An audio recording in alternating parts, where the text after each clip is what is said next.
Innalhamdulillah wassalatu wassalamu ala Rasulillah wa ala alihi wa sahbihi wa wala wa la hawla wa la quwwata illa billah. Bapak Ibu, maaf sudah ada sedikit berat. Mari kita lanjutkan materi hadis kita, hadis yang ke-66.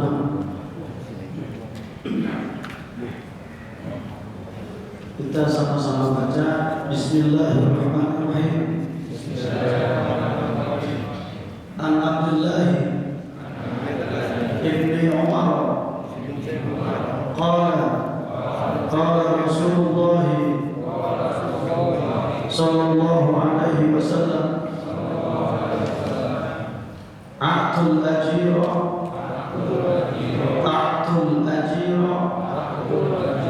ajrahu qabla an yajiffa araquhu. Kita ulangi sekali lagi. A'tul ajira ajrahu qabla an yajiffa araquhu.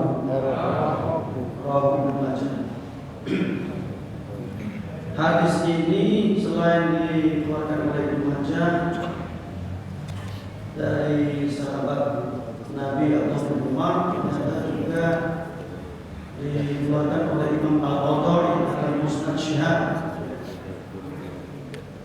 Kemudian juga kita jumpai di Sunan Al-Kubra Baihaqi, tapi dari jalur yang berbeda, bukan dari sanad yang berbeda, bukan dari Abu Umar, tapi dari Abu Hurairah. Begitu juga kita jumpai hadis ini ada di Mu'jam As-Shaghir Imam Tabrani dari sanad yang berbeda juga, yaitu dari sahabat Jabir bin Abdullah. Para ulama hadis mengomentari hadis ini secara keseluruhan hasan, meskipun ada beberapa perawi yang bermasalah, tapi hadis ini secara keseluruhan hasan, artinya bisa kita jadikan dalil. Kalau kita lihat misalkan a'tul ajira, berilah, ya, al-ajir itu buruh, orang yang kita upah, ya. A'tul ajira ajrahu qabla an yajiffa, berilah buruh itu upahnya sebelum mengering keringatnya, ya. Ini maksudnya yang dimaksud diberi upah sebelum keringatnya kering apabila memang perjanjiannya kerjaan itu harian, ya, bukan kalau misalnya bagaimana kalau mingguan. Sebetulnya semuanya tergantung perjanjian. Kalau kita lihat di sini, kenapa? Karena ketika pada zaman Umar bin Khattab juga sudah berlaku, gitu. Jadi ada upah sifatnya bulanan. Jadi orang-orang yang dipekerjakan di satu kantor ataupun para prajurit itu diupah sama Umar bin Khattab pada waktu dia menjadi khalifah, itu diupahnya bulanan. Jadi sebetulnya tidak bertentangan. Yang terpenting adalah sesuai perjanjiannya. Itu yang pertama. Yang kedua, dalam riwayat lain misalnya kita lihat di Sunan Al-Baihaqi, Nabi juga menyebutkan dalam hadis lain, ya, dengan syarat yang berbeda. Dan atapan matanya wa'alimu ajrahu wa fi amali. Jadi semestinya orang yang memperkerjakan seseorang itu memberitahu upahnya berapa ketika dia akan bekerja, atau minimal ketika bekerja. Jadi dikasih tahu dulu. Misalkan kamu berupah dengan saya sekian harian, kamu setuju nggak? Kamu mau nggak? Jadi pas bukan udah kerja baru kita kasih tahu upahnya. Jadi sebetulnya ini tata cara Islam kalau kita lihat bagaimana baginda Rasulullah SAW itu mengatur kehidupan kita, ya. Memberikan petunjuk, memberikan arahan bagaimana cara buruh, ya, diperlakukan. Jadi kalau kita lihat berarti kalau begitu Nabi sudah memberitahu sebelum Anda mempekerjakan seseorang, hendaknya diberitahu upahnya. berapa dia terima, supaya tidak ada kerugian di salah satu pihak, jangan sampai satu pihak diuntungkan, pihak yang lain dirugikan. Kecuali ada semacam penyerahan. Ya udah terserah bapak aja lah. Nah, udah itu susah. Ada nggak begitu? Saya pernah juga coba naik becak gitu kan. Itu udah terserah bapak aja lah, ngasihnya berapa? Nah, susah. Iya, kalau terserah bapak aja nih bisa gede bisa kecil ya. Iya. Tapi intinya ada semacam kesepakatan. Itu yang diajarkan. Nah, ketika dikatakan sebelum mengerti, ini berarti kalau sudah ada kesepakatan dibayar hari ternyata tidak dibayar pada saat itu. Nah, ini yang perlu diperhatikan. Berarti orang yang mempekerjakannya ini berdosa. Ya, jadi menunda-nunda ini suatu kezaliman. Kezaliman itu sudah dikatakan dalam hadis yang lalu, inna zulma zulmat yaumil qiyamah, perbuatan zalim di dunia akan dibalas kezaliman nanti di hari kiamat. Apalagi ditunda-tunda sampai mungkin berlalu sampai mungkin yang mempunyai gajinya itu lupa. Ya. Kecuali kalau permintaan sudah Pak, tolong ditahan dulu gaji saya, upah saya, nanti saya ambil pada saat saya butuh. Nah, itu boleh. Itu boleh.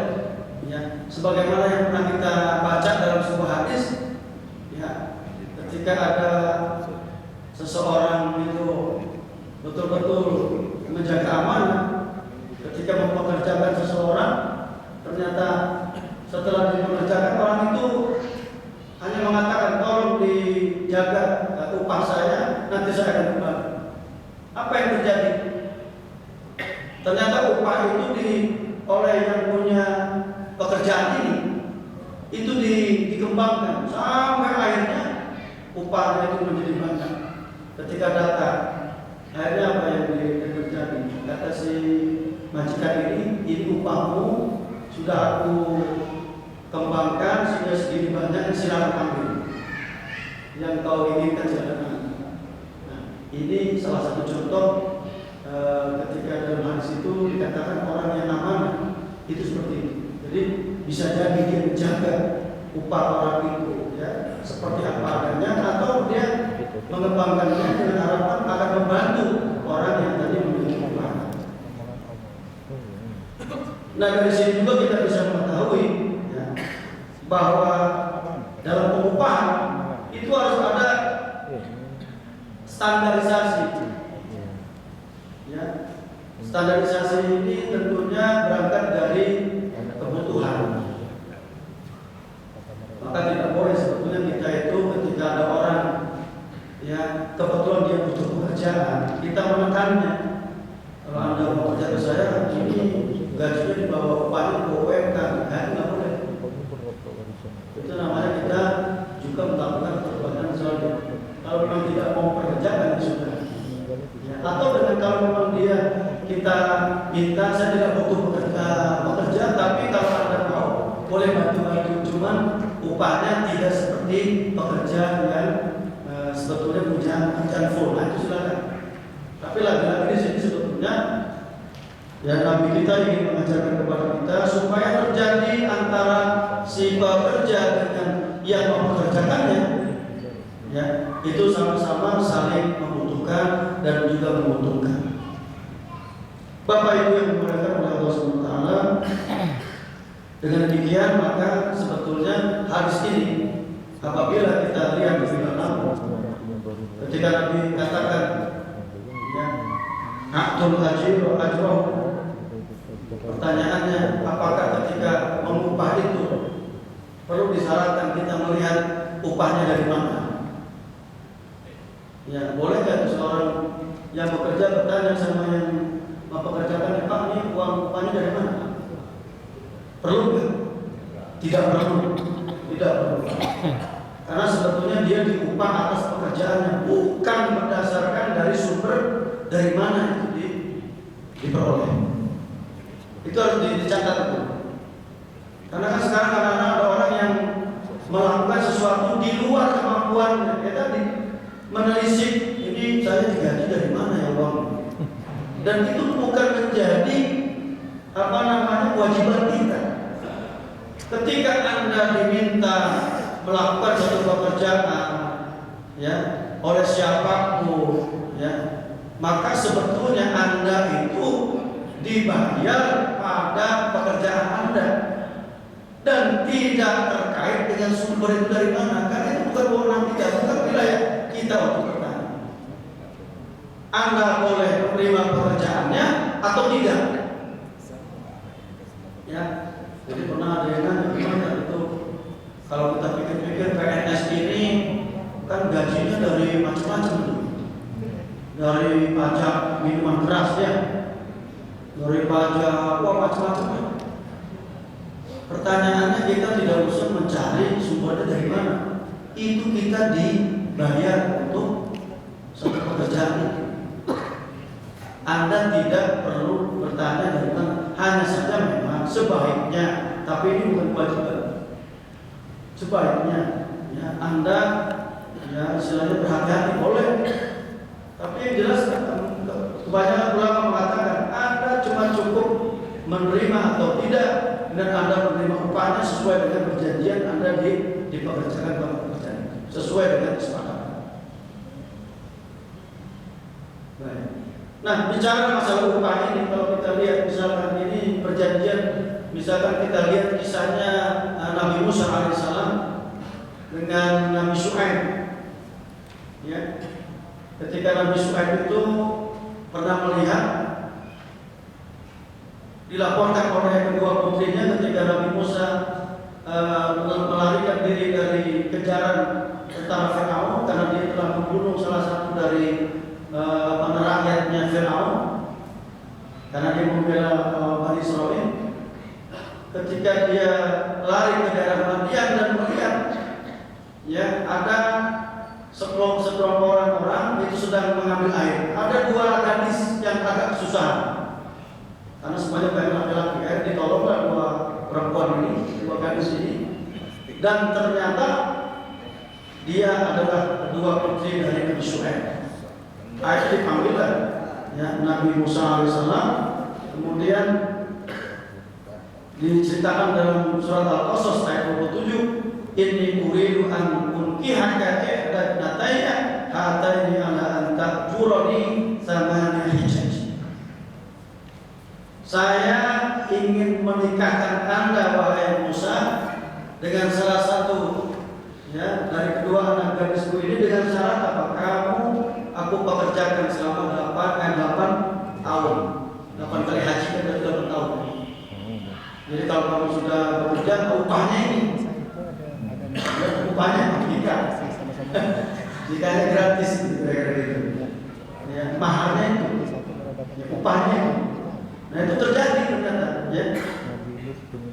U'ajiruka al-madza ma baina al-lawhi wal amal alladhi. Jadi intinya selama itu ternyata Nabi Musa mengiyakan, ya sudah, saya terima bekerja di situ 8 tahun dan kemudian akhirnya dinikahkan oleh Nabi Syuaib dengan putrinya, salah satu putrinya. Nah ini saya kira yang perlu kita pahami. Hanya Nabi memberikan satu ungkapan yang sangat sederhana tapi itu dalam. Berilah hak upah ya seorang guru sebelum menerima. Ya teringat-ingatnya segerakan, setelah selesai bayar. Jangan menunda-nunda, karena penundaan di saat Anda mampu itu berarti salah satu perbuatan kezaliman, dan kezaliman itu akan dibalas oleh Allah nanti dari kiamat dengan kezaliman. Nah saya kira ini mukadimahnya. Kalau ada yang bertanya, berkomentar terkait dengan hadis yang singkat ini, silakan ya. Bila ada yang bertanya atau berkomentar terkait dengan tema ini, silakan.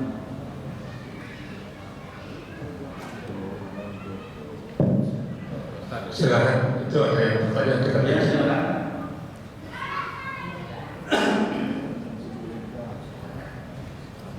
Terus di depan. Assalamualaikum warahmatullahi wabarakatuh. Ustaz, sudah. Tes.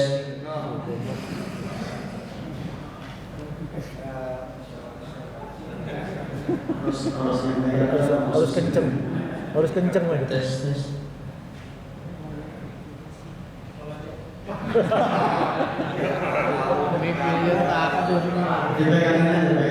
Takut ya. Takut ya. Baca bismillah Pak Arfan. Baca tepat.